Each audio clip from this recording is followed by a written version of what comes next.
remember how fucking cool Danny Fenton was?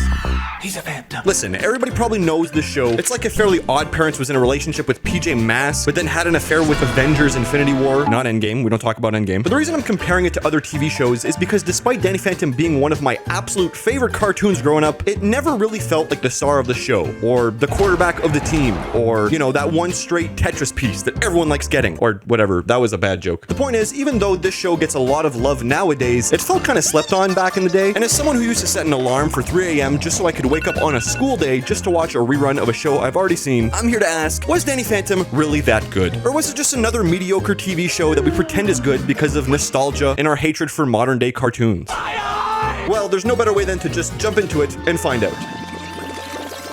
The episode we're taking a look at today is called Mystery Meat. I wasn't sure which episode to cover here, to be honest, but once I read the title, I knew. The first segment of this episode is basically used to establish some important constants throughout the series. The simple stuff, you know, this is our main character, his name is Danny. He can turn into a ghost whenever he wants, and the whole story here is that he fights a bunch of evil ghosts that are coming into the human world. The silly twist here is that most people don't even think ghosts exist at all, so he has to protect everyone from something no one knows is even a threat. However, there are two people who are obsessed with ghosts in this universe, and they want to catch them at any cost, and those two people just happen to be Danny's parents. Now that's what I call extremely shitty RNG. Anyway, Danny also has two best friends named Sam and Tucker. We'll get into that later. And he also has a sister named Jasmine that he calls Jazz.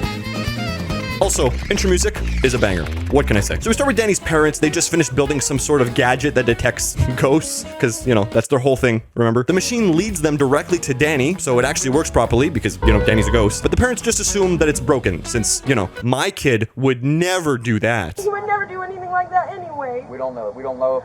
No, but I know. Anyway, Danny has a short moment where he just wants to tell his parents about his ghost secret, but Jasmine quickly interrupts and basically tells her parents that their whole ghost obsession is stupid and they should just die. Suicide is badass. We then cut to every Aiden Ross viewer's worst nightmare, high school. Danny tells Sam and Tucker that he might tell his parents about his powers, but Sam thinks that's a horrible idea, and we get this funny scene. Parents don't listen. Even worse, they don't understand. Why can't they accept me for who I am? Alexa, play Creep by Radiohead. This is still pretty early on in the series, so Danny can't really control his powers yet. He randomly phases in and out of existence without even trying. The gang makes their way to the cafeteria, but then they realize something truly awful has happened. The school's lunch menu has changed. I'm so sad. I'm gonna cry. They now only serve recyclo-vegetarian food. And if you're confused on what that is, the show explains it perfectly. What is this? Grass on a bun? Then, out of nowhere, a ghost comes out of the portal Danny's parents made. She's a lunch lady ghost, and as far as I can tell, she's in the human world now because the menu was changed.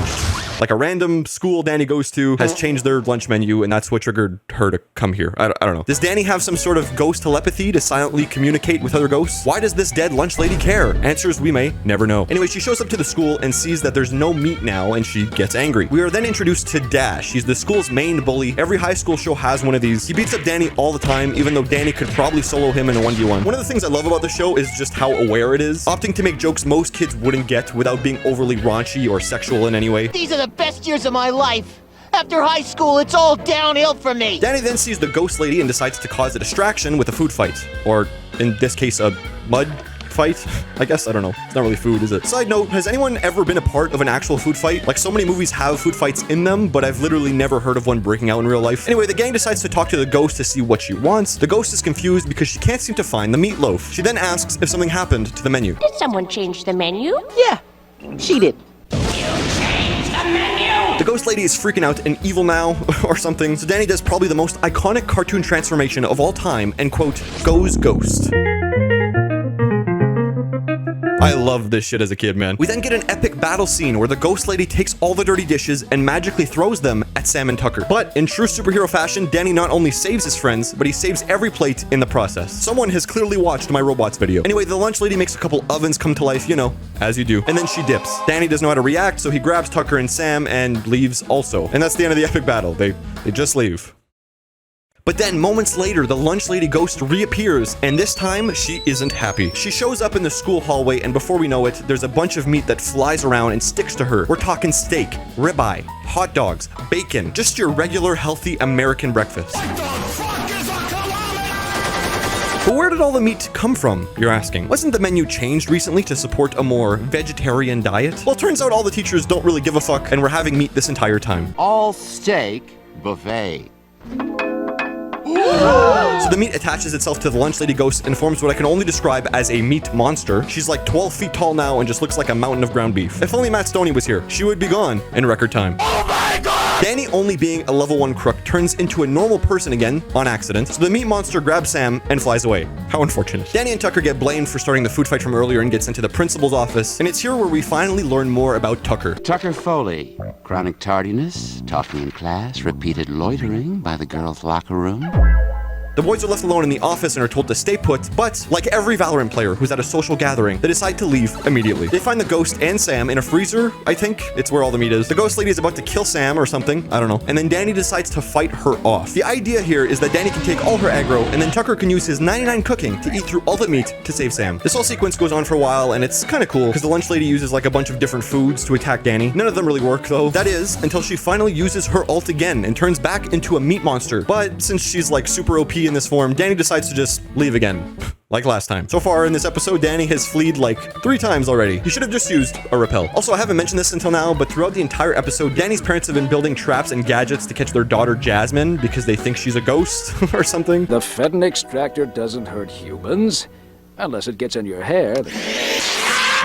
They try to catch Jasmine at this point, but it doesn't really work because she's a normal person. How silly. We then skip to the next day, and the entire school is protesting to have meat again. There's this big rally where everyone just chants about meat. As a Canadian, this is exactly what I think every school in the US does before singing their national anthem to a picture of Hulk Hogan. But then, plot twist, there's another rally going on where everyone wants to ban meat and stick to their grass food from earlier. What an extremely divisive conflict. How will they ever coexist? This whole thing puts a lot of pressure on Danny because now he basically has to choose between Sam's side or Tucker's side. But before he can make his choice, the meat monster makes her grand reappearance.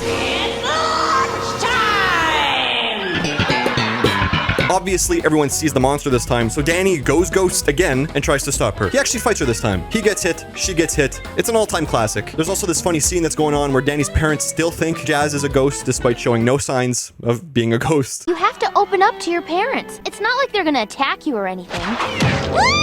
As a last-ditch effort, the parents use a gadget called the Fenton thermos, but obviously, it does nothing. Back to the fight now, and the meat monster actually transforms into a bunch of smaller meat monsters, which makes it harder to deal with, I guess. We get this cool Kill Bill meets Chuck Norris meets the Matrix-style roundhouse kick where everything is in slow motion. Doesn't really do anything, however, so the meat monster just grabs Danny. But what does do something is the Fenton thermos. Don't you guys love an immediate payoff? Danny somehow gets a hold of the thermos, and even though it usually doesn't work, he fuses some of his own ghost power into it, and now it works perfectly. Danny uses the thermos on the lunch lady, and she gets sucked into it. They don't really explain what happens to her here, but we're left to assume she'll eternally suffer for literally just wanting burgers on the menu. Everything is good now, and we end the episode with Danny, Tucker, and Sam all together having to clean up the food around the school. Because, you know, it's their fault. I guess. I don't know. It doesn't really make sense. Dash is seen making fun of Danny, so Danny decides to get the final laugh with this scene.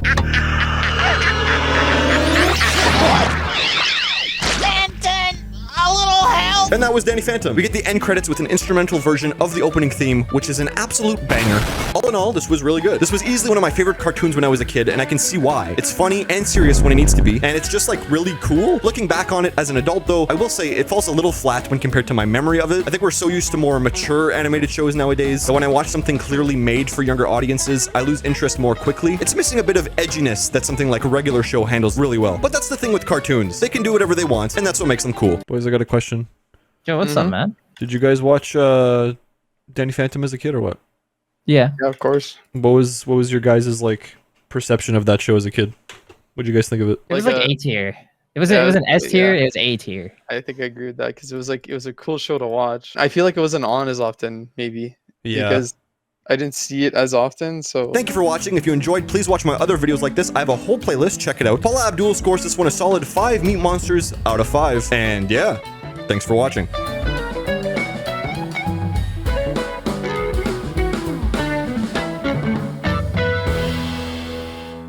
Grass on a bun?